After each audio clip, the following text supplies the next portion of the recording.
What did she just say? On a brisk Monday morning in New York, a talented woman named Maya walked into the office with a portfolio that could change her career. She'd spent months perfecting the campaign, certain today would be the day her work finally earned the recognition it deserved. But before she could even reach her desk, the laughter started, whispered insults about her weight, her appearance, her very right to be there. "Face it, sweetheart, you don't exactly scream executive material." Those words cut deeper than anyone in the room could know, because the man stepping into the CEO's office upstairs was not just the new boss, he was Maya's husband.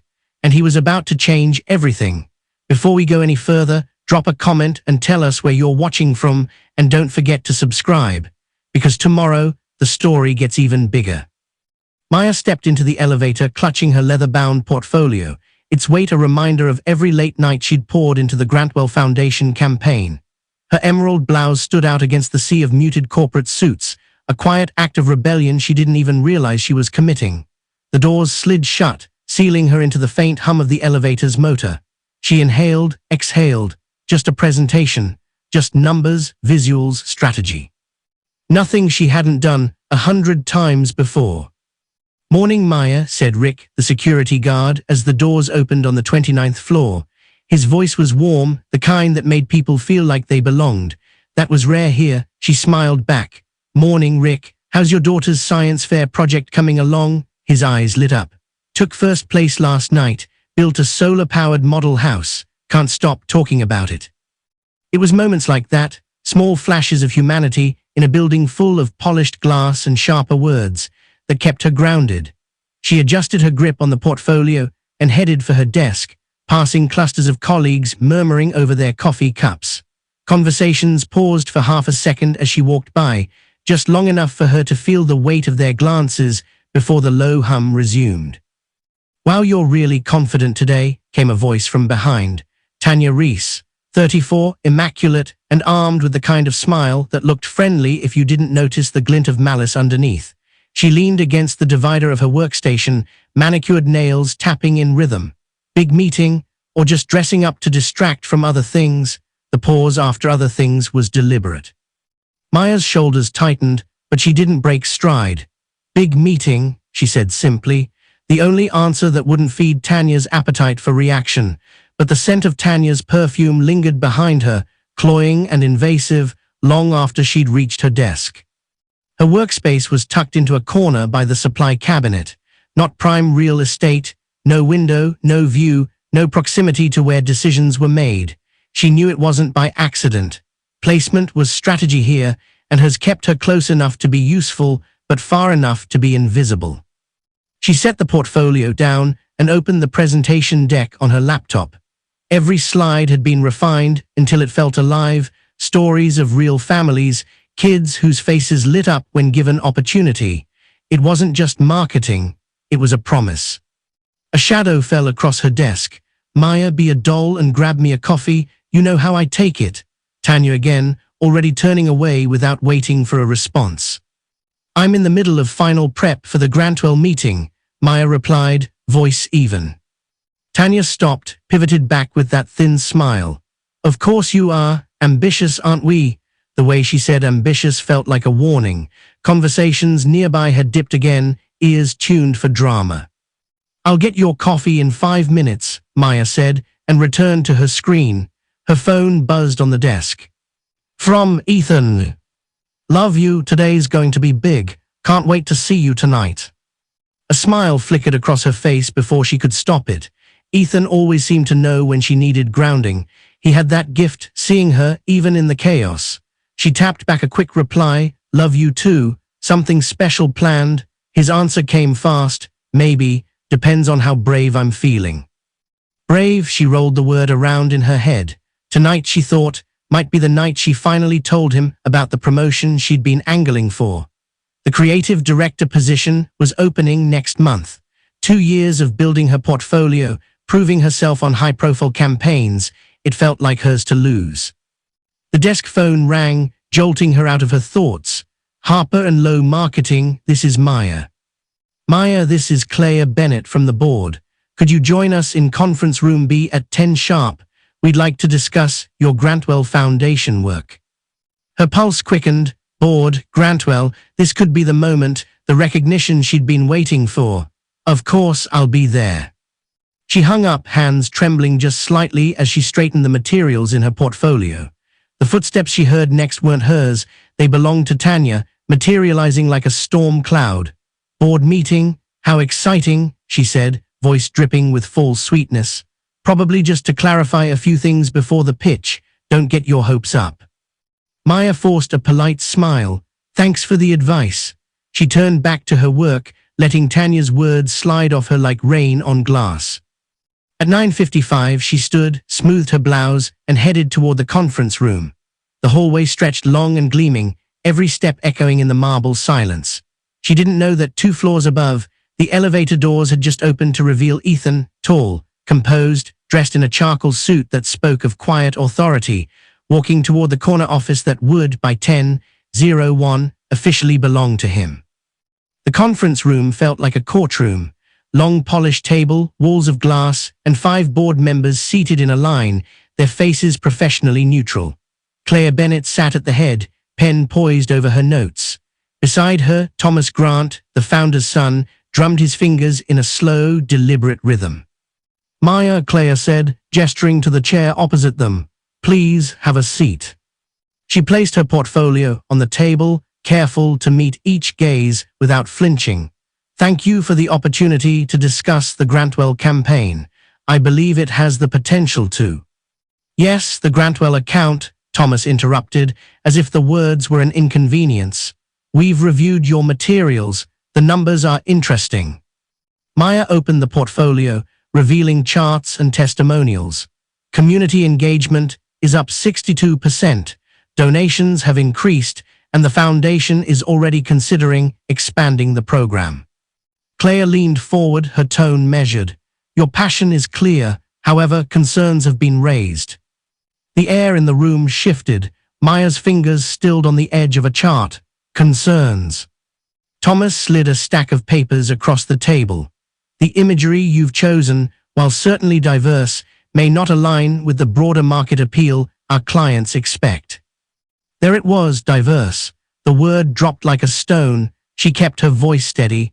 The campaign targets underserved communities. The imagery reflects the demographics we're engaging. Authenticity is driving results. Authenticity, Claire repeated, as if tasting something foreign. Our brand is built on aspirational marketing. Clients pay for campaigns that elevate their image. This does exactly that, Maya said, the steel creeping into her voice. The Grantwell Foundation serves real families, real kids, showing their stories isn't just authentic, it's powerful. The board members exchanged glances, silent messages passing between them. There's another matter, Thomas said, feedback regarding your fit within our company culture. Maya's pulse thundered in her ears. My fit. Claire's voice softened, but her words were cold. Our client-facing teams represent the company image. There are expectations regarding professionalism, appearance, cultural alignment. The coded language was clear, too visible, too different, too much. My performance reviews have been excellent, Maya said, though the words felt like they were fighting uphill. Every campaign I've led has exceeded targets. Performance isn't the only factor, Thomas said smoothly. Client comfort matters. We serve high-profile brands that expect consistency. She sat back slightly, feeling the edges of her world tilt. Are you saying I don't look professional enough? We are saying your strengths might be better suited to a behind-the-scenes role, Claire replied. Research, analysis, support. It wasn't a suggestion, it was a door closing. Maya's throat felt tight, the creative director position. That role requires someone who can interface seamlessly with our top-tier clients, Claire said. We need to be realistic. The finality in her tone left no air in the room. Maya gathered her materials, each movement deliberate. Thank you for your feedback. She walked out, each step heavier than the last, not knowing that Ethan was, at that very moment, opening a file with her name on it in his new office. A file that told a very different story than the one she'd just heard. The hallway outside the boardroom seemed longer than when she'd walked in. Maya's heels clicked against the polished floor, each sound echoing in the silence that followed her. She kept her chin level, her shoulders squared, but inside, something fragile had cracked. Passing the open workspaces, she caught the faint rise and fall of whispers, her name, the word bored, and Tanya's unmistakable laugh. She didn't stop. She couldn't. If she let herself pause, even for a second, she wasn't sure she'd keep walking. Her desk looked exactly as she'd left it, Grantwell materials spread like a battlefield, the green ceramic mug Ethan had bought her in Asheville resting half full beside her monitor. She slid into her chair, exhaling slowly. Her phone buzzed again. From Ethan. How's your morning going? Mine's interesting. Her fingers hovered over the keyboard. She typed, erased, and typed again. Long day. Tell me about your surprises when you get home. The reply came fast. You okay? You sound off. She closed her eyes for a moment, picturing him reading her text, the small crease that always formed between his brows when he was concerned. Just tired, she sent back. See you tonight. Across the office, Tanya stood with a group near the break room, her voice pitched just loud enough to carry. New CEO started today. Young, apparently, probably going to shake things up. Fresh image, new energy, maybe even higher standards. The laughter that followed was brittle, metallic. Maya turned back to her screen, focusing on the numbers that had once brought her joy. Engagement rates, donation spikes, stories of kids thriving because of the campaign, proof that her work mattered, even if the people upstairs refused to see it. Her phone rang, breaking her concentration. Harper and Lowe Marketing, this is Maya. Maya, Marcus Grantwell here, just wanted to tell you personally, this campaign has been incredible. The response from the community has been overwhelming. You've given these kids something to believe in. She pressed her lips together to keep them from trembling. Thank you, Mr. Grantwell, that means a lot. I hope we can work together on the expansion. Absolutely, our board's already discussing it. We'll be in touch soon. When the call ended, she sat in silence, letting his words sink in. Out there, in the world beyond this glass tower, her work was making a difference. In here, it was being dismissed as niche. 2 floors above, Ethan leaned back in the high-backed leather chair that still didn't feel like his. The corner office smelled faintly of cedar and expensive polish, its floor-to-ceiling windows opening to a panoramic view of the city. Patricia, his assistant, stood across from him, a stack of personnel files in her arms. Start with creative, he said. I want to know who's driving results. Of course, she passed him the first file. The name printed at the top made his chest tighten, Maya Harper. He flipped it open, scanning the performance reviews, consistently exceeding targets, positive client feedback, innovative campaign design, and then, starting 3 months ago, a shift. Language about cultural alignment, brand fit, market positioning. No specific performance issues, just vague evaluations that read like smoke screens. What's this about a proposed reassignment to research? He asked, his voice even. Patricia hesitated. That recommendation came from the board this morning, something about her skill set being better suited to behind-the-scenes work. His jaw tightened, skill set or appearance. I couldn't say, Patricia replied carefully. He closed the file, sliding it to the top of his desk. Set up individual meetings with every member of the creative team. I want to see the work for myself. Back downstairs, Maya began gathering her things, not to leave for good, not yet, but to put space between herself and Tanya's constant commentary. She slid the Grantwell folder into her bag.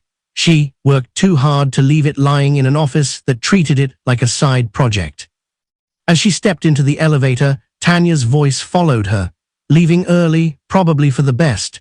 Big changes coming, you'll want time to adjust. The doors closed before Maya could answer. That evening, the townhouse felt different when she walked through the door. The scent of rosemary and garlic wafted from the kitchen. Ethan's voice floated out, warm and full of energy. That you? Yeah, she called, setting her bag down. He appeared in the doorway, sleeves rolled to his forearms, a blue button-down soft from dozens of washes. His smile faltered when he saw her face. "Hey, what's wrong?" "Just a long day," she said, forcing a smile.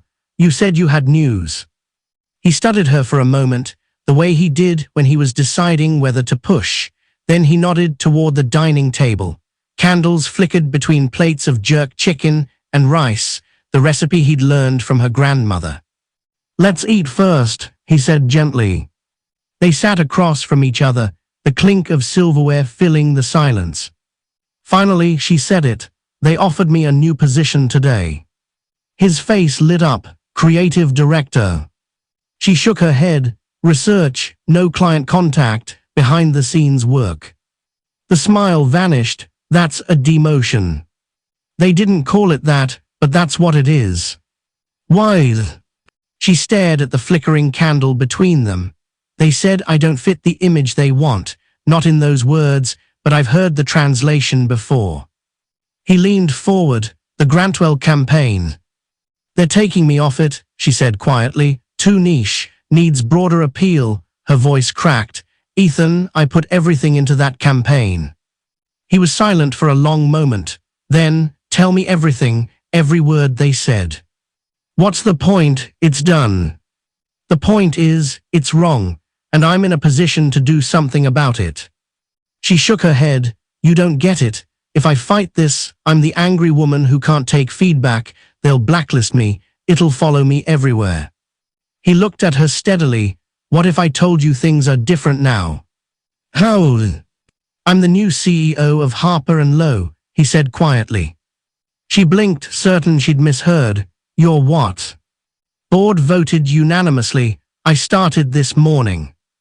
She let out a laugh that bordered on disbelief.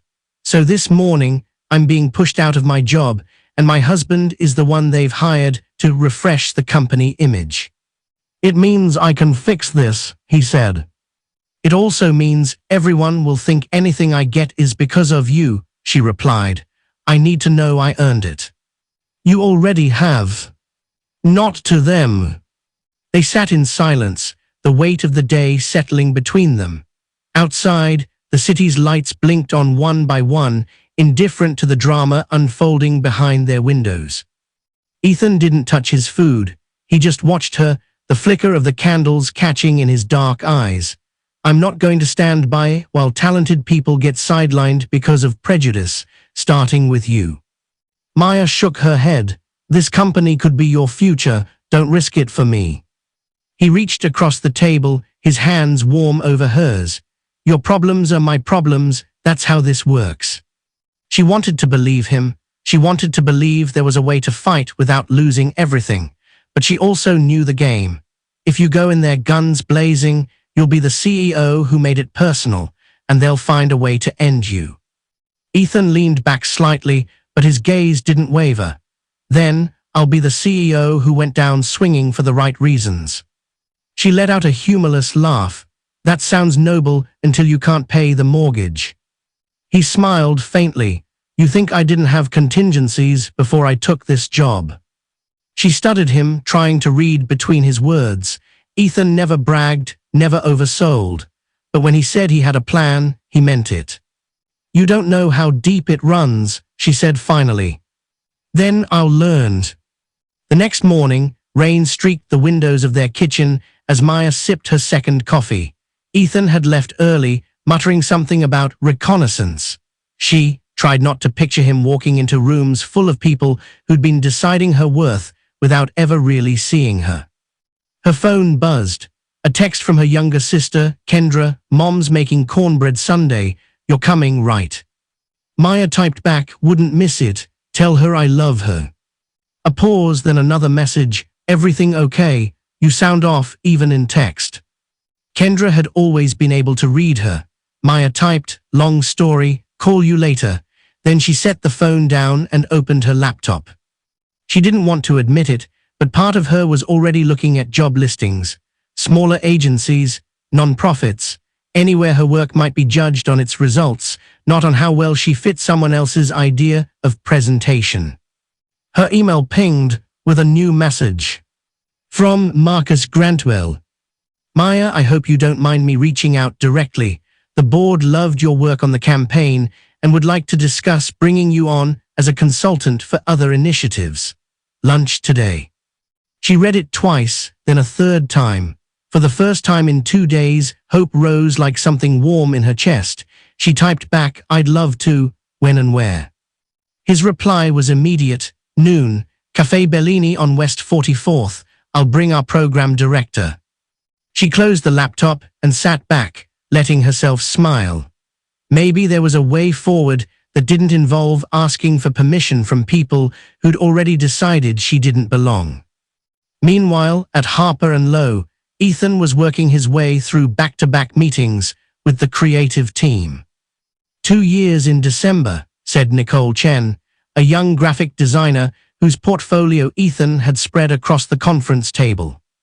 He studied the bold, fresh visuals in front of him. And you've been told you're too, what's the word? Experimental, Nicole said, a wry smile tugging at her lips. Apparently our core clientele prefers traditional. Ethan tapped the edge of a layout. Traditional doesn't get this kind of engagement.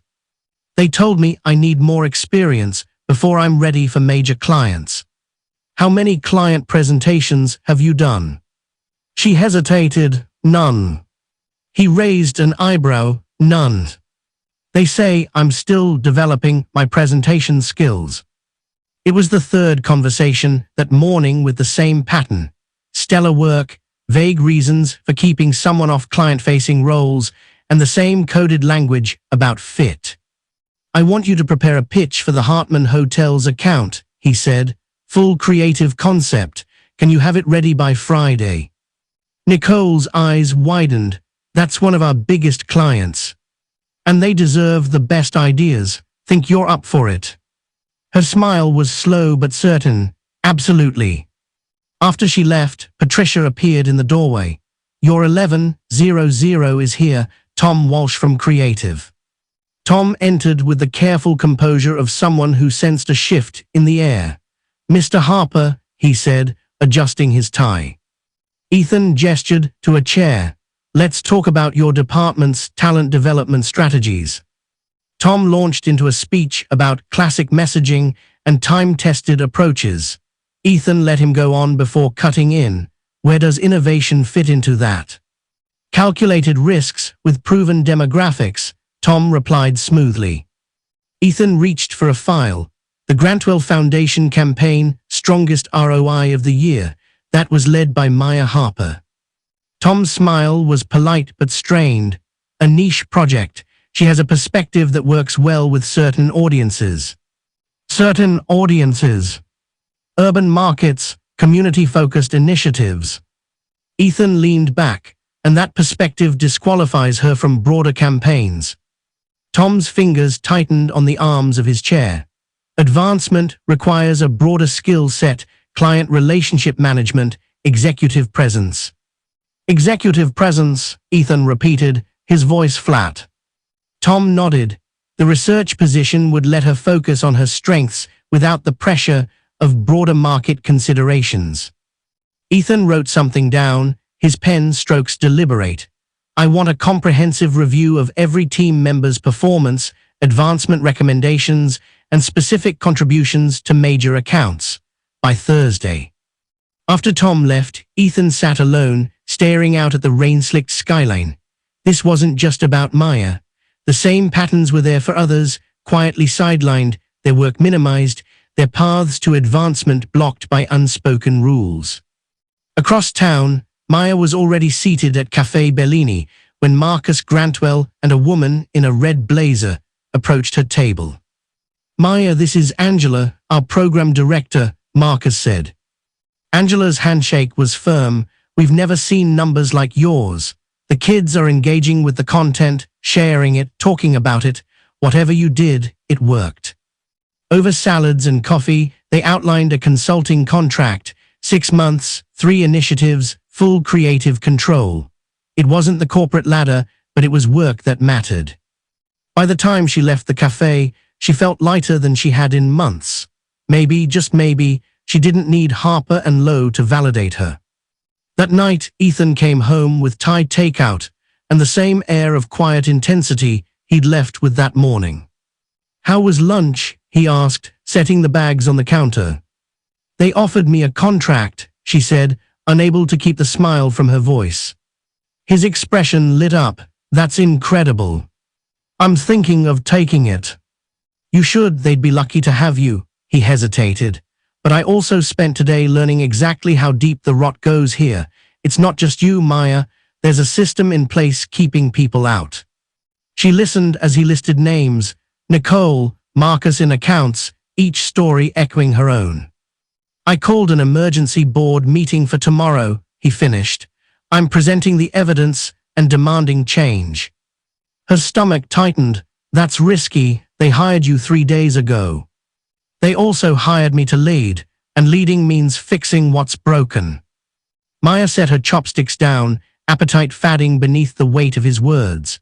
You're really going to stand in front of them and say this on your 4th day as CEO? Ethan nodded without hesitation. If I wait, they'll think I'm fine with it, and I'm not. She leaned back, crossing her arms. They will not take kindly to you accusing them of discrimination. These people built their careers on convincing themselves they're fair while making the opposite true. Then I'll show them the numbers, he said simply.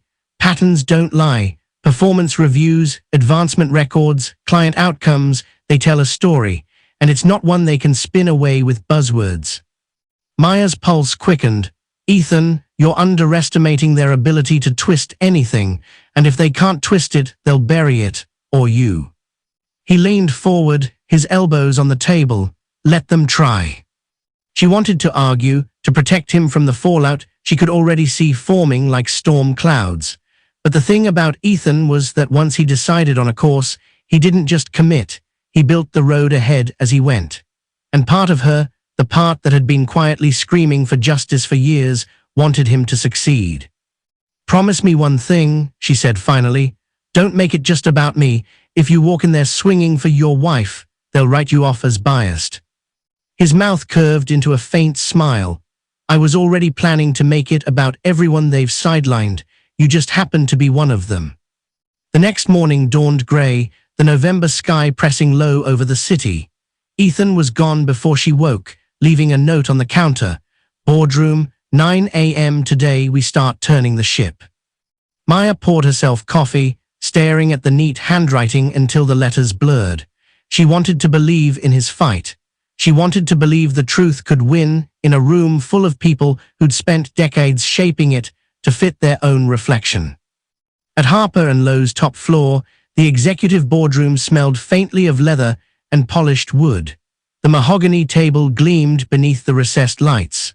5 board members sat waiting, expressions a careful blend of interest and skepticism. Thank you all for accommodating this emergency meeting, Ethan began, his voice even, almost conversational. I've reviewed our personnel records, and I've identified critical issues in how we evaluate and advance our people. Walter Graham, the founder's son, leaned back in his chair with the air of a man humoring a child. You've been here less than a week. I think it's premature to. Ethan cut him off without raising his voice. Discriminatory practices don't require a learning curve to spot. They require immediate action. That earned him a flicker of surprise and maybe irritation from the others. Carol Reese from HR shifted in her seat. That's quite an accusation. Our policies are vetted and compliant. Ethan clicked a remote, and the screen behind him lit up with a grid of employee photos and advancement timelines. The pattern was impossible to miss. White employees consistently promoted into client-facing and leadership roles. Employees of color steered into support positions. This is just creative, he said. The same pattern repeats across departments. The silence was taut. Patricia Delray, the external consultant, cleared her throat. Personnel decisions are based on multiple factors: performance, client needs, cultural fit.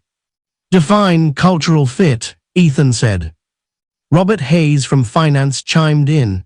Ability to interface with our clients, professional presentation, understanding of market expectations. Ethan advanced to the next slide, side-by-side charts of performance metrics and advancement outcomes. Nicole Chen, top creative output, 0 client presentations in 2 years. Marcus Allen, highest client satisfaction scores in accounts, passed over for 3 promotions. Maya Harper, best engagement metrics in creative, recommended for reassignment to research. Walter's jaw tightened. You're cherry-picking data to fit your narrative. I'm identifying a pattern, Ethan replied. And patterns, combined with coded language like niche work and executive presence, tell me exactly what's happening here. Rebecca Lane, the board chair, interjected. Sometimes advancement requires qualities that aren't captured in metrics, leadership presence, the ability to represent the company at the highest levels. Executive presence, Ethan repeated, his voice cool. Help me understand what that looks like. No one answered. Finally, Patricia said quietly, Logan, you're forcing us to say things that are better left implied. Our clients have preferences. Ethan stepped closer to the table. Preferences based on what? Robert's voice was flat. Aesthetics. Market research shows certain demographics respond better to representatives who reflect aspirational qualities. Ethan held his gaze for a long moment. You mean white and thin? I mean what the data says, Robert shot back. And I'm telling you your data is an excuse for systemic exclusion, Ethan said. It's not only unethical, it's outdated. You're losing clients to agencies that understand authentic representation drives results. Walter slammed a hand on the table. We will not be lectured on strategy by someone who hasn't even proved he can run this company. Ethan's voice dropped to a dangerous calm. Then consider this my proof. Effective immediately, I'm reversing discriminatory personnel decisions, starting with Maya Harper. Rebecca's composure cracked. Absolutely not. The board has final authority on personnel. This is a clear conflict of interest. The only conflict here, Ethan said, is between your business practices and the law. Walter's face flushed. You're done here, terminated, effective immediately. The words hung in the air like a gunshot. Ethan didn't flinch. This conversation is being recorded. Every word, every admission of preferential treatment, every threat of retaliation. You have 48 hours to reverse these decisions, or this recording goes to the Equal Employment Opportunity Commission along with supporting evidence. Carol's face drained of color. You can't record board meetings without consent. In Illinois, Ethan said, you can one-party consent, and I'm the party. He gathered his files, his movements precise. You've got 2 days, choose wisely. Without another word, he walked out, leaving the boardroom in stunned silence. Downstairs, Maya sat at her desk, unaware of the exact words being spoken 2 floors above. But she felt something shift, an almost imperceptible change in the air, like the pressure before a storm breaks. Her phone buzzed with a new email from Marcus Grantwell, draft contract attached. Let me know if you have any questions. She opened it, scanning the terms. 6 months, full creative control, pay that matched her current salary without the constant undercurrent of dismissal. For the first time in weeks, she felt something close to freedom pressing at the edges of her ribs. Ethan didn't head straight for his office after leaving the boardroom. Instead, he took the elevator all the way down to the parking garage, his footsteps echoing off the cold concrete. He needed space, not just from the board, but from the weight of what he'd just set in motion. In his hand, his phone still displayed the recording timer. 47 minutes of conversation that could either save a dozen careers or destroy his own reputation in an industry notorious for holding grudges. He leaned against the hood of his car, letting the tension in his jaw ease only slightly. They'd fired him. On paper, effective immediately. In practice, they'd need to follow protocol, legal review, security escort, retrieval of his badge and access codes. That gave him hours, maybe a day, to decide how hard he wanted to swing. His phone buzzed. From Maya. Draft contract looks good, thinking of signing today. A breath he hadn't realized he was holding left him in a slow exhale. She wasn't waiting for him to rescue her. She was already building her next chapter. He typed back, "Proud of you, let's talk tonight." Upstairs, the boardroom still hummed with the aftershock of his departure. Walter paced like a man trying to wear grooves into the carpet. He's bluffing. Nobody records their first week in a CEO role. It's career suicide. Rebecca didn't look so sure. She stared at her phone as if it might offer a different version of events. If he does have that recording, we're exposed. You all heard the way Robert phrased the client preference issue. That alone. That alone is context, Robert interrupted, though his voice had lost its earlier confidence. But yes, if isolated and spun the wrong way. Spun, Patricia Delry's voice was sharp. You admitted on record that the company chooses client-facing representatives based on appearance. I don't care what market research you think supports it. That's a legal nightmare waiting to happen. Walter stopped packing.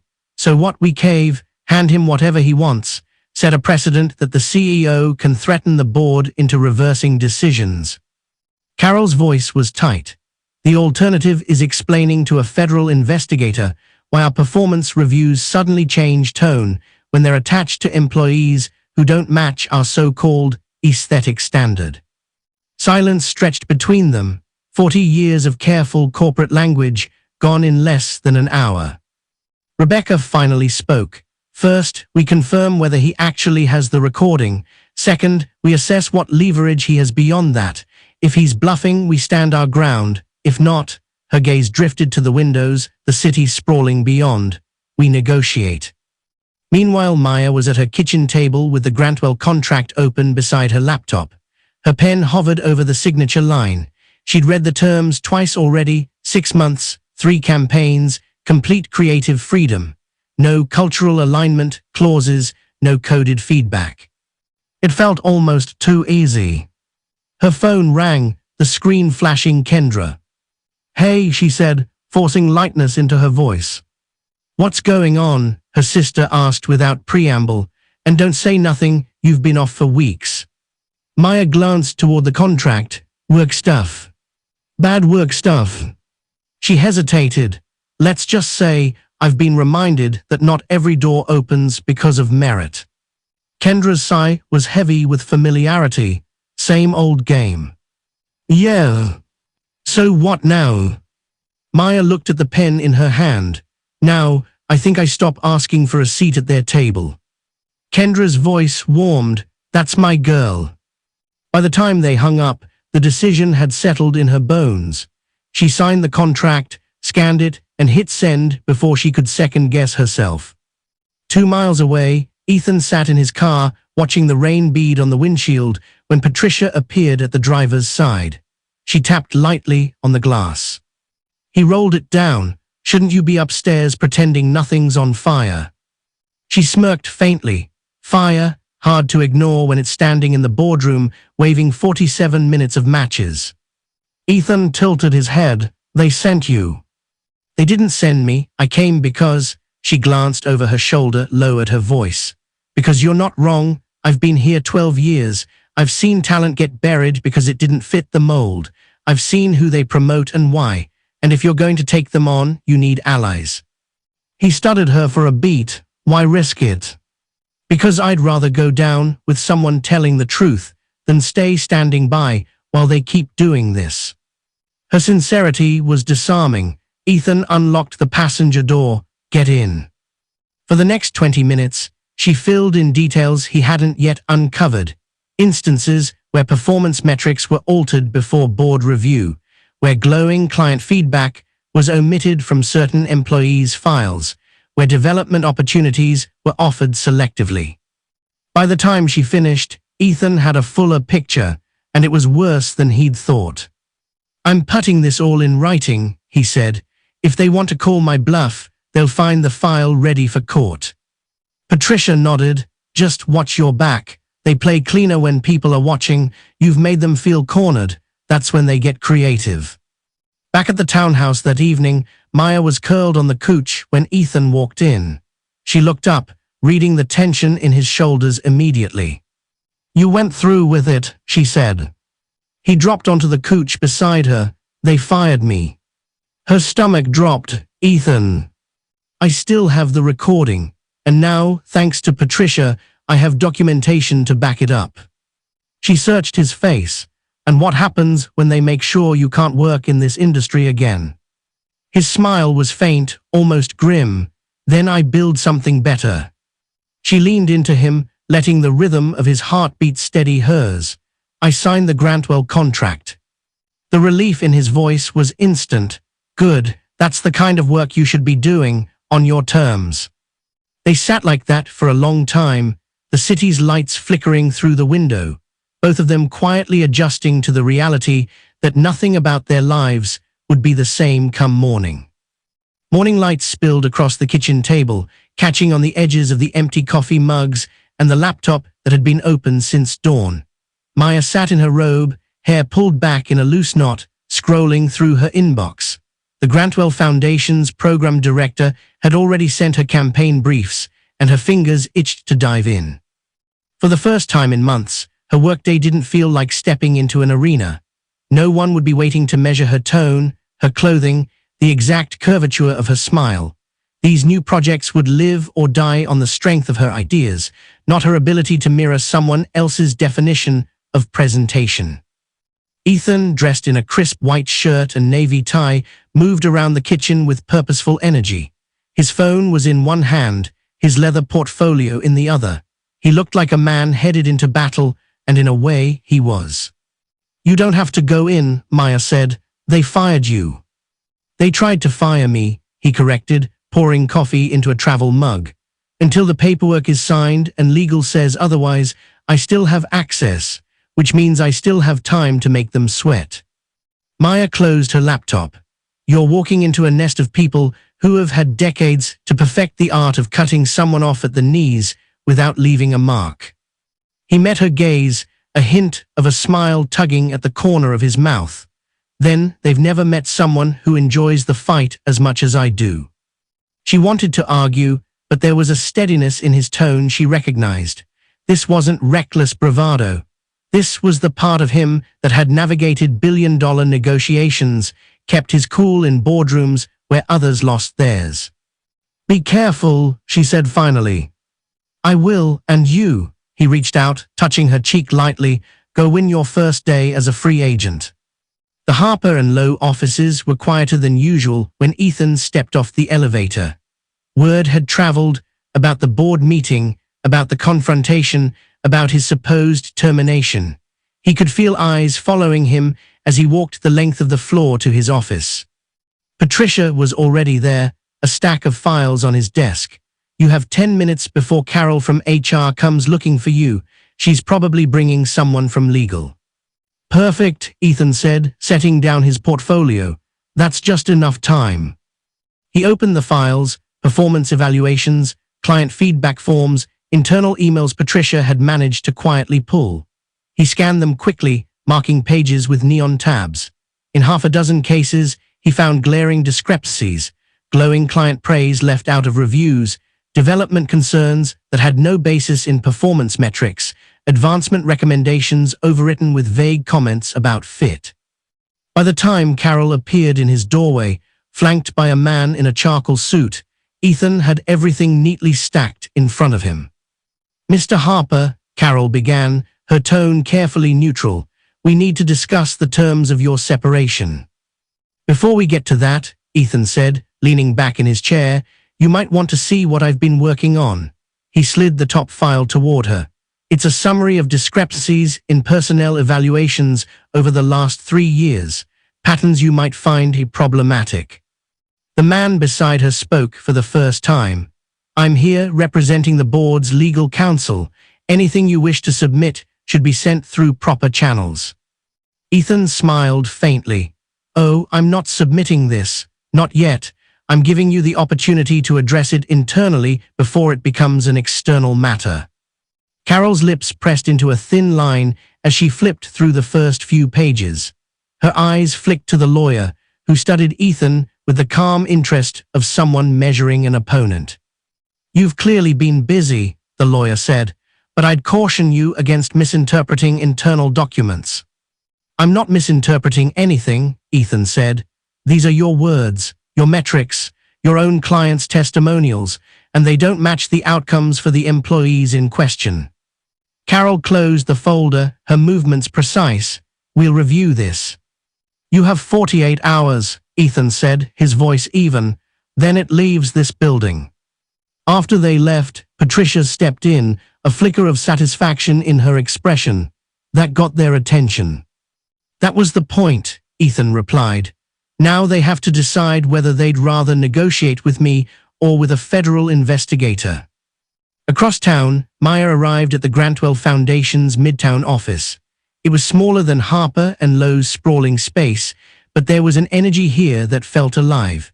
People moved with purpose, not politeness, their conversations buzzing with ideas instead of politics. Angela met her at the front desk, beaming. Welcome aboard. We've got a team ready to brief you on the youth literacy campaign. They settled into a glass-walled conference room, the tables scattered with mock-ups, reports, and notes scribbled in colorful ink. Marcus joined them halfway through, greeting Maya like an old friend. We've got 6 months to hit numbers that took our last campaign a year to reach, he said, and I think you're the one to do it. Maya studied the materials, already mentally rearranging them, seeing the gaps where new ideas could live. For the first time in ages, she felt the hum of possibility without the undercurrent of needing to prove she belonged. They worked straight through lunch, ideas flying fast, the room a chorus of what-ifs and let's try this. When the meeting broke, Angela walked her to the elevator. You fit here, Angela said simply. The words caught Maya off guard. Fit. In the past 2 years, that word had been wielded like a weapon. Here, it felt like an invitation. By the time she got home that evening, she was buzzing with the day's momentum. Ethan arrived an hour later, tie loosened, the faint scent of rain still clinging to him. How was it? He asked, dropping his keys on the counter. Better than I expected, she said. They want me to lead 3 campaigns right out of the gate. He smiled, genuine and warm. That's exactly what you deserve. She studied him for a moment. And you, how much trouble are you in? He shrugged, but there was a glint in his eyes, enough to keep them awake tonight. They ate dinner on the couch, trading stories, hers about fresh ideas and supportive colleagues, his about board members who'd suddenly discovered a new interest in HR compliance. Somewhere between her description of a brainstorming session and his account of Walter Graham's twitching jaw, they both started to laugh. For the first time in weeks, the sound didn't feel forced. The board's counterstrike came faster than Ethan expected. By the time he arrived at the Harper and Lowe offices the next morning, Patricia was already in his office, arms crossed, her expression edged with tension. They called an emergency executive session last night, she said. I don't know exactly what was said, but I do know they've retained an outside crisis PR firm. That means they're preparing for this to leak. Ethan put his briefcase on the desk. Good. That means they're scared enough to start thinking in terms of damage control. Patricia's brow furrowed. It also means they'll try to paint you as the problem before you can frame the narrative. I'm counting on it, he said. She gave him a look that hovered between admiration and exasperation. You've got something planned, don't you? He didn't answer directly. Instead, he slid a slim black folder across the desk. That's the draft of a statement outlining the discrepancies I've found. If they push me into a corner, this goes public, clients, employees, press, all at once. Patricia didn't open it. You realize they might be willing to scorch the earth to protect themselves, right? They could bury you in litigation for years. I've thought about it, Ethan said evenly. But they'll have to weigh that against the lawsuits they'll be facing from employees once this is out. She exhaled slowly. You're betting on the fact that they care more about avoiding those lawsuits than destroying you. It's not a bet, Ethan replied. It's a certainty. While Ethan maneuvered upstairs, Maya's second day at Grantwell was already underway. She was in a sunlit conference room surrounded by a small team, reviewing storyboards for the youth literacy campaign. These are good, she said, flipping through the pages, but they're speaking to parents more than to the kids themselves. We need the messaging to hit both audiences equally. A junior designer named Lewis leaned forward. What if we have the kids tell their own stories, short video clips, unscripted? We could run them on social media alongside the main campaign. Maya smiled. Exactly, authentic voices, no filters, no corporate polish. Angela, seated across from her, jotted notes. This is why we brought you in. It was a small thing, a team listening to her, building on her ideas, but it was also everything. She felt a pang of regret that this feeling had been absent for so long at Harper and Lowe. Around lunchtime, her phone buzzed. From Ethan. They're moving faster than I thought. Be ready for anything. She typed back, what's that supposed to mean? His reply came seconds later, you'll see. Back at Harper and Lowe, the anything arrived in the form of a summons to the 34th floor executive lounge. The board was waiting. Walter was seated at the head of a small table, his posture rigid. Rebecca sat beside him, hands folded neatly on the table. Robert and Carol flanked them, expressions blank. A woman Ethan didn't recognize, mid-40s, sharp navy suit, sat at the end with a leather notebook. This is Melissa Gray, Rebecca said. She's representing the PR firm we've retained. Melissa offered a cool smile. Mr. Harper, our objective here is to find a resolution that avoids damaging the company's reputation. We understand there have been disagreements regarding personnel practices. Disagreements, Ethan echoed, the word tasting sour.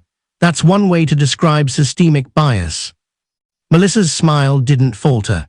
The board is prepared to make certain concessions, privately, in exchange for your agreement to refrain from public statements or legal action. Privately, Ethan asked, meaning the same patterns continue, but out of my sight. Walter's voice hardened, meaning we address matters internally without creating a spectacle that benefits no one. Ethan leaned forward. It benefits the people whose careers you've derailed. Melissa cut in smoothly. Mr. Harper, I've reviewed the files you've flagged. While I understand your perspective, I'd caution against assuming malice where there may be simple differences in management philosophy. That's an elegant way to describe discrimination, Ethan said. Rebecca's tone cooled. Ethan, you're on the brink of losing your severance and any goodwill you might have salvaged here. Think carefully before you proceed. He met her gaze without blinking. Goodwill isn't worth much when it's built on silence. Melissa closed her notebook. Then we appear to be at an impasse. But know this, if you take this public, your credibility will be attacked. Every decision you've made, every position you've held, it will all be scrutinized. Ethan stood, collecting his folder.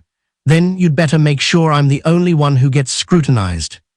He left without waiting for dismissal.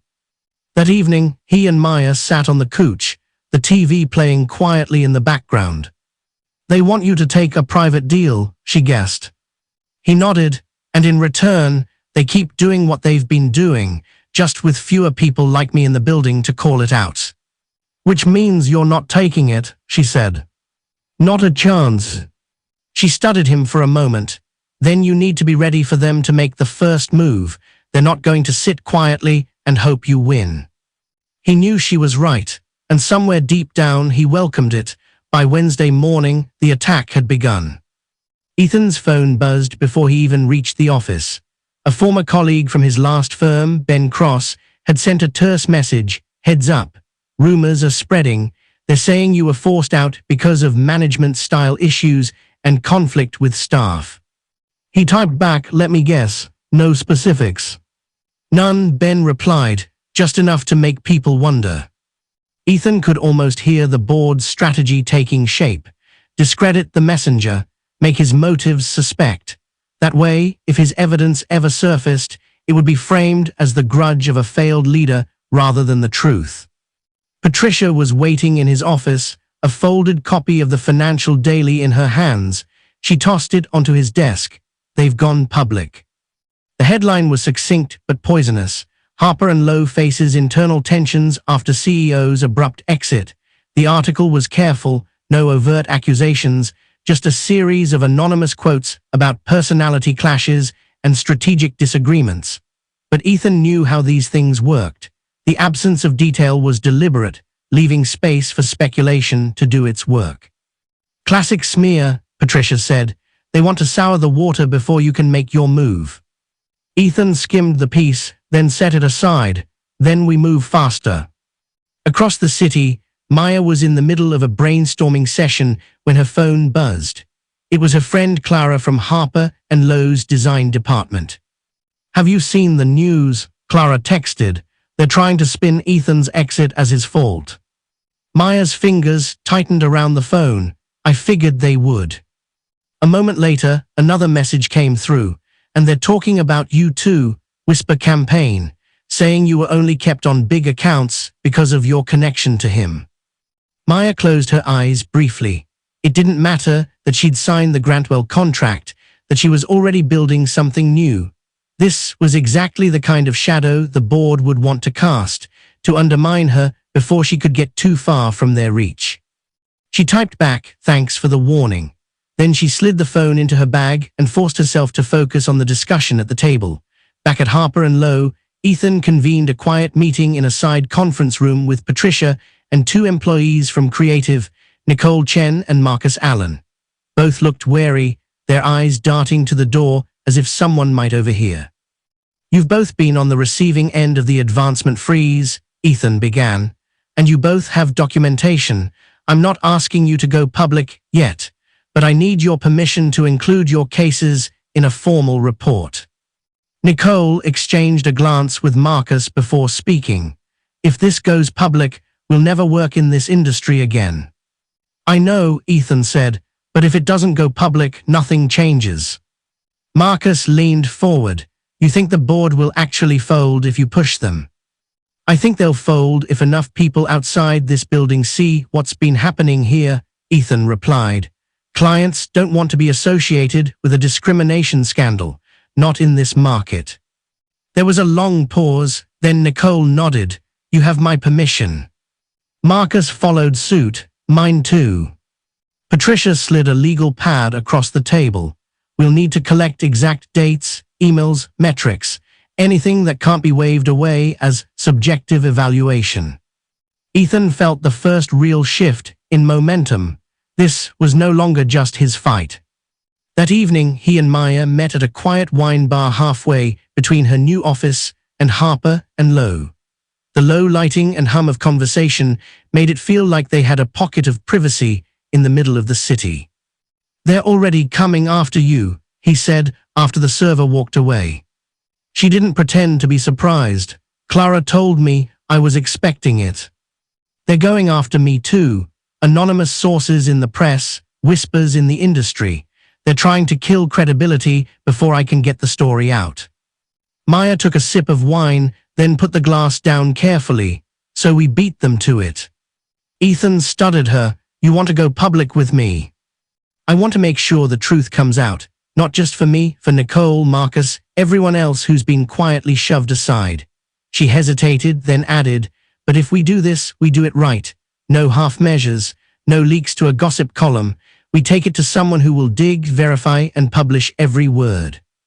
Ethan's mind was already moving. "There's a reporter at the Sentinel, Jenna Kay. She's covered corporate discrimination cases before. She's thorough, and she's not afraid to go after big names." "Then call her," Maya said.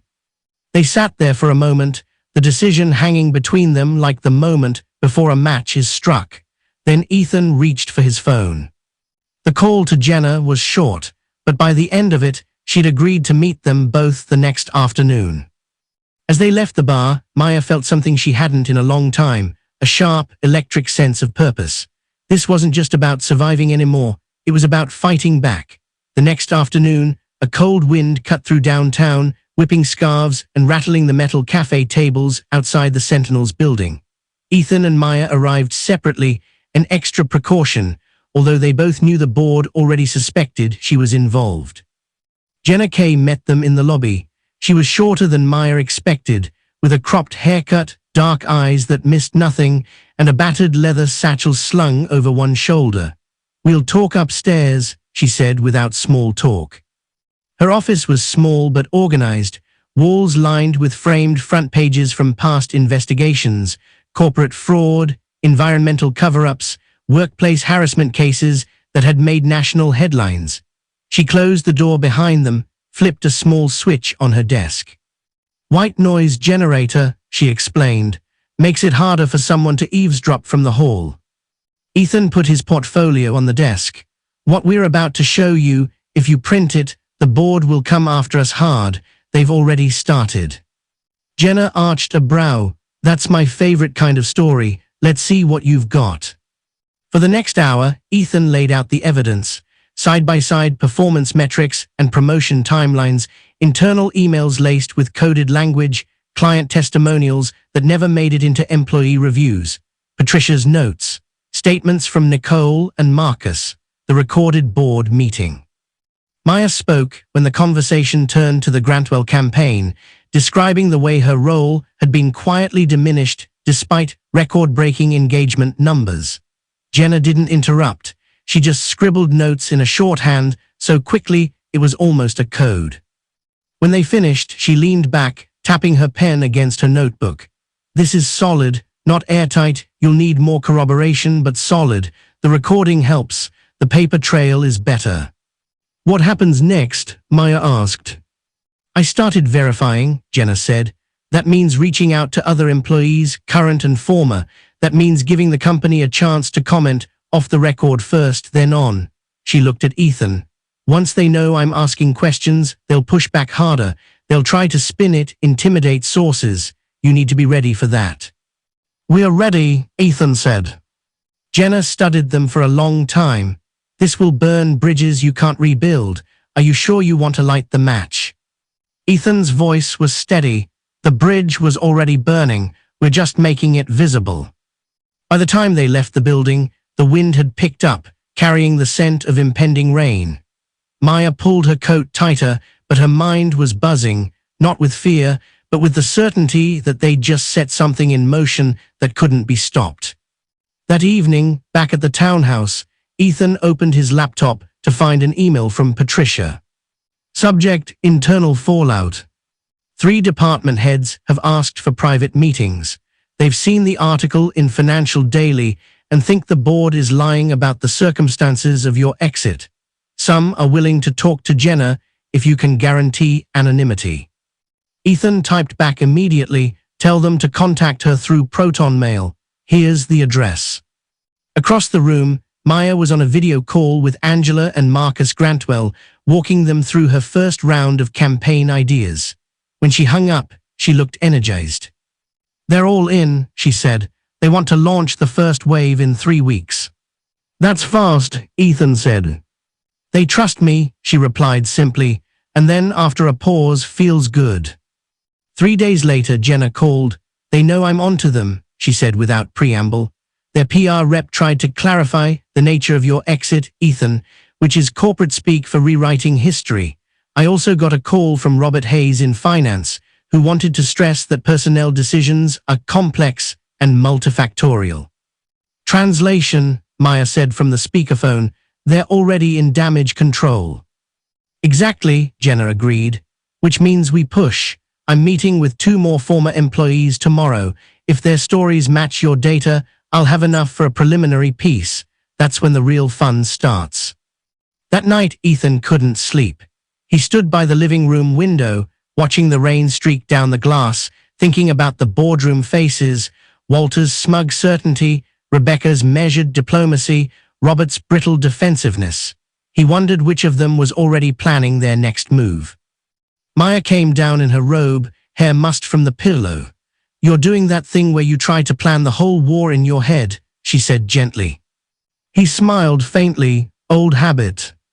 She joined him at the window. "You can't plan every move. Sometimes you just have to take the next one." He looked at her. This was the next one. She squeezed his hand. "Then it's the right one." The article dropped on a Monday morning. It wasn't a splashy front-page exposé. Jenna had framed it as the first in a series, a measured introduction to the pattern she'd uncovered. But even in that restrained format, the implications were unmistakable. The headline read, "Patterns of Exclusion Inside the Promotion Practices at Harper & Lowe." The piece laid out years of personnel data, anonymized but clear, showing discrepancies between performance outcomes and career advancement. It quoted multiple current and former employees, describing a culture where fit and presentation outweighed results. There was no mention of Ethan by name, yet, but the timeline of the new CEO's arrival and sudden departure was in there, along with a reference to a recorded internal meeting that confirmed the leadership's awareness of the pattern. By 9:30 a.m., the Harper & Lowe office was a hive of whispers. Patricia sent Ethan a single-line text, "You've officially rattled the cage." Clients started calling within hours. Some wanted reassurance that the allegations were exaggerated. Others, more pointedly, wanted to know what the company planned to do about them. A luxury hotel chain quietly paused a pending contract, citing the need to evaluate alignment with brand values. Upstairs, the board gathered in the same mahogany-paneled room where Ethan had first confronted them. Melissa Gray, the PR consultant, stood at the head of the table, flipping through a set of printed talking points. "We stick to the narrative of misunderstanding," she said. "Complex processes, evolving definitions of representation, ongoing efforts to diversify leadership. We emphasize intent rather than outcome." Rebecca Lane frowned. "The problem is, the outcome is exactly what the article focused on. Metrics are harder to spin." Walter's tone was sharp. "Then we flood the conversation with context, call it cherry-picking, incomplete data, anonymous sources with axes to grind." Melissa glanced around the table. "And we need a distraction, something to shift the narrative before the second article drops." Robert Hayes spoke up. "We could announce a new diversity initiative, task force, external audit, the usual optics. If we control the rollout, it frames us as proactive rather than reactive." "That," Melissa said, "might buy us time, but we'll also need to get ahead of the recording. If it surfaces and we are caught denying knowledge." Walter cut her off. "It's inadmissible without consent." "Not in Illinois," Melissa reminded him quietly. Down on the street, Ethan and Maya were walking into a corner cafe, deliberately choosing a table in the back. Ethan's phone had been buzzing since before sunrise, a mix of congratulations from allies and veiled warnings from contacts in the industry.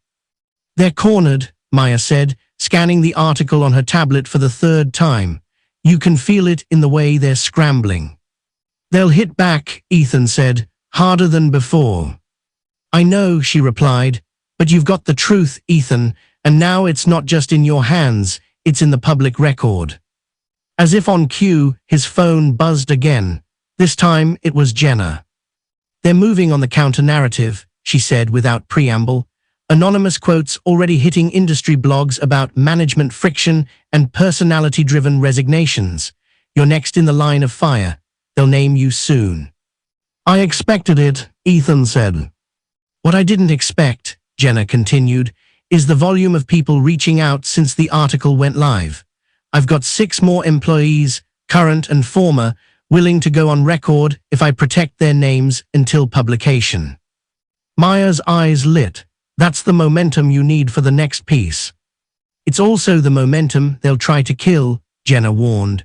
"I've covered enough of these to know the next 48 hours are when intimidation ramps up. Tell your sources to watch their backs." By the time they left the cafe, Ethan had decided his next move. It wasn't enough to react. He had to stay ahead.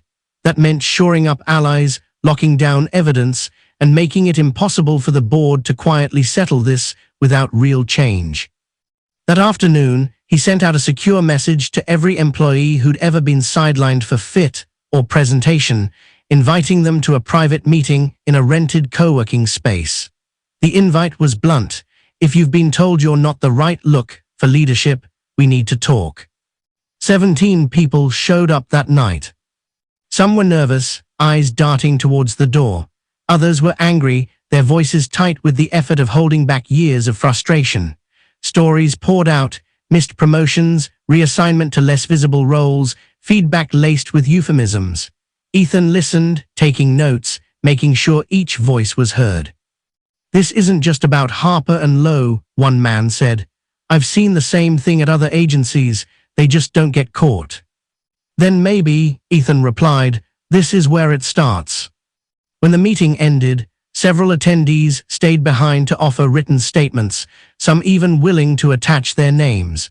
Ethan left with a folder thick enough to make Melissa Gray's talking points look like a napkin sketch. At home, Maya was sketching out a concept board for the Grantwell literacy campaign when he walked in. She looked up, reading the charged energy in his posture. "You've got more," she said. "Enough to make the next article twice as dangerous for them." She put her pencil down. "Then they'll make the next attack twice as personal." Ethan nodded, "And I'm ready for it." The board didn't wait long to make their next move. By Wednesday morning, Ethan's name was in the headlines, not in Jenna's column, but in an industry blog notorious for publishing whatever corporate PR feeds it. The headline read, "Former Harper and Lowe CEO departs amid internal disputes." The piece painted Ethan as combative and resistant to collaborative leadership, claiming he'd clashed with senior staff and alienated key clients. It referenced multiple sources, but cited no specifics, just vague anecdotes meant to suggest incompetence without proving it. Patricia forwarded him the link with a single comment, "They've gone full smear." Maya saw it before he even walked into the kitchen. She was at the counter, coffee mug in hand, the article glowing on her tablet. "They're trying to make you radioactive," she said quietly. "They can try," Ethan replied, pouring his own coffee. "Doesn't make it true." "But it doesn't have to be true," she said, meeting his eyes. "It just has to be loud." He knew she was right. In the court of public opinion, repetition often beats reality. That was why he'd moved quickly after the co-working space meeting, locking down sworn statements, securing encrypted backups of every piece of evidence. If the board wanted a volume war, he would answer with substance. At Harper and Lowe, Melissa Gray was already coordinating the counteroffensive. In the boardroom, she clicked through a slideshow of media mentions and sentiment analysis. "The smear piece did what it needed to," she said. "We've shifted the conversation away from the discrimination allegations and onto Harper's leadership style. But it's temporary. The journalist is working on a follow-up. Our sources inside her newsroom say she's got more employees talking." Walter's jaw flexed. "Then we need to shut those employees down." "Carefully," Melissa cautioned. "Anything overt looks like retaliation." Robert Hayes spoke up. "What about offering incentives, discretion bonuses for anyone who signs an NDA?" "That could work," Melissa said. "Quiet, deniable, but the bigger issue is the recording. If that surfaces, everything else unravels." Rebecca Lane tapped a pen against the table. "We don't know for certain he has it." Melissa met her gaze. "You don't survive in PR without assuming the worst.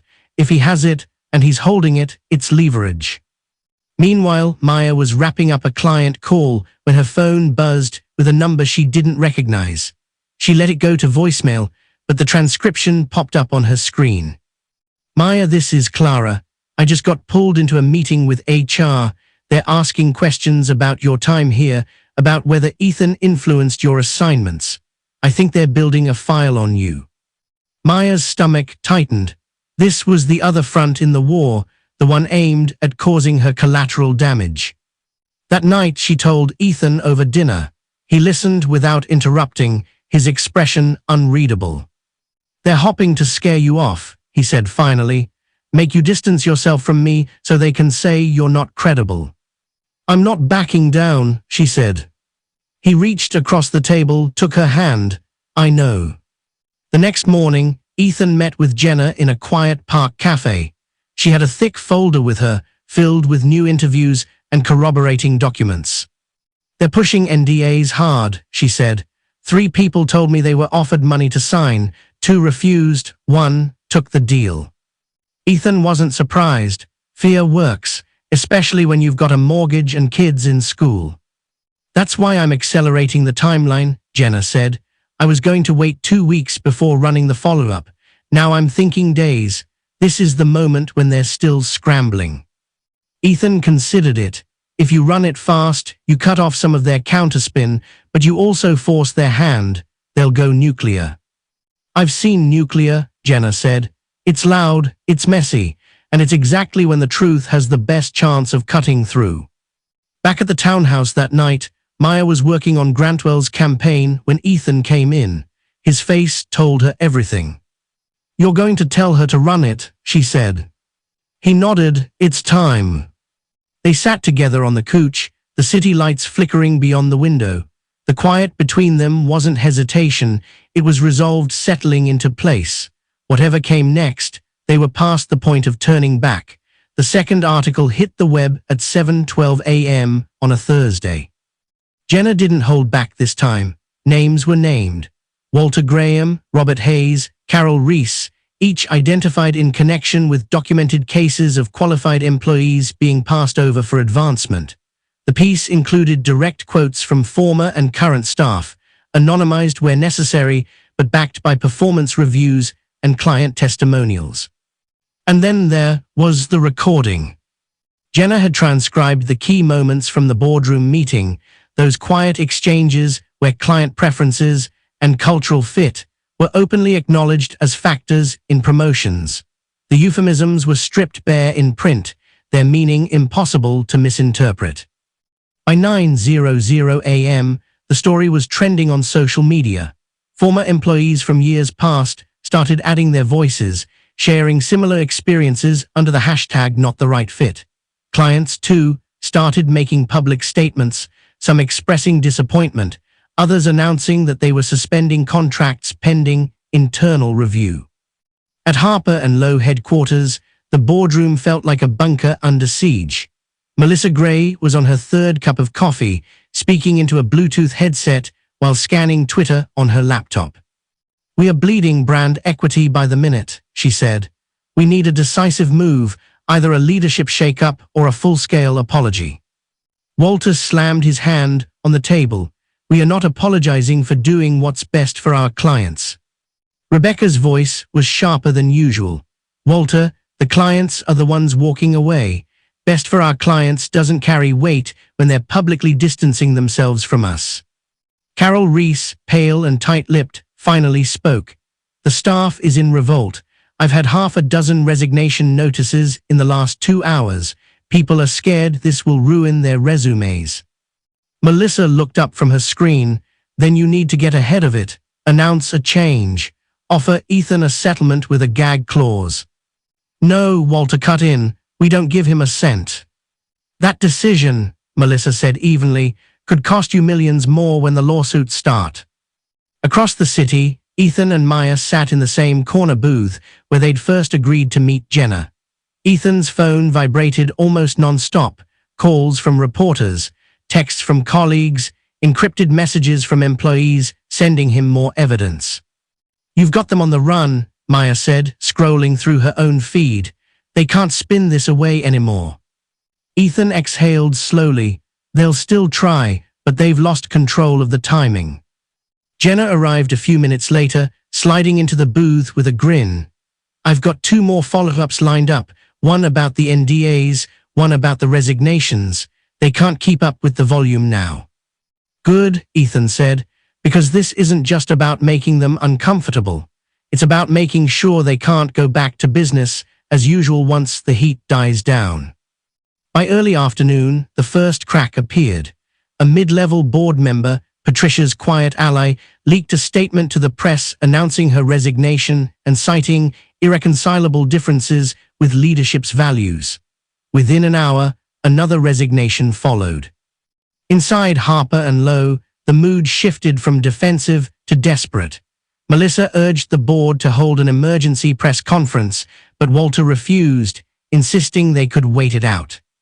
The waiting lasted exactly 3 more hours.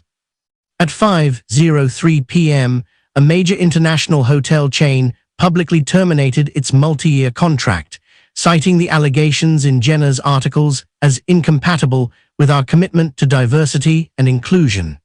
Within minutes, 2 more clients followed suit. By 6:00 p.m., Walter was on the phone with legal counsel discussing the possibility of stepping down temporarily. Rebecca was drafting a public statement. Carol was in her office with the door closed, shredding files. That night, Ethan and Maya sat on their couch, watching the coverage. News anchors debated the company's future. Commentators analyzed how an agency with Harper and Lowe's reputation could implode in less than 2 weeks. "This isn't over yet," Ethan said quietly. Maya leaned against him, "But it's over for them the way it used to be." He knew she was right. Whatever came next, lawsuits, leadership changes, settlements, the board could never pretend the past hadn't been exposed. The playbook they'd relied on for decades was ash now. And somewhere in the middle of it, Maya had found her own space again, far from their shadow, building work that reflected her voice instead of bending it. When Jenna's third article ran 2 days later, focusing on the resignations and client losses, Harper and Lowe issued its first public acknowledgement of wrongdoing. It was full of carefully crafted phrases, missteps, renewed commitment to diversity, but the subtext was clear: they were conceding ground. Ethan read it once, then closed the browser. "They'll try to rebuild," he said.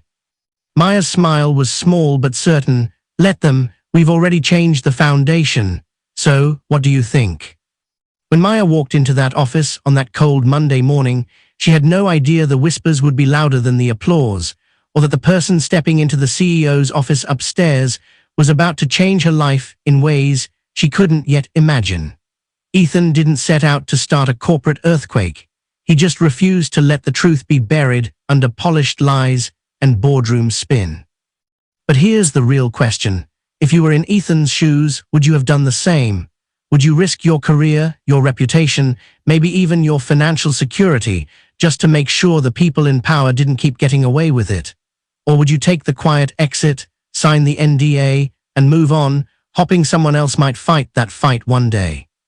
And what about Maya? She could have stayed silent, taken the safer path, and built her new career without looking back. Instead, she chose to stand beside Ethan, knowing exactly how messy and public the fallout could be. Would you have taken that stand? The truth is, the people who speak up don't always win, but they make it harder for the ones doing wrong to keep winning, and maybe that's the point.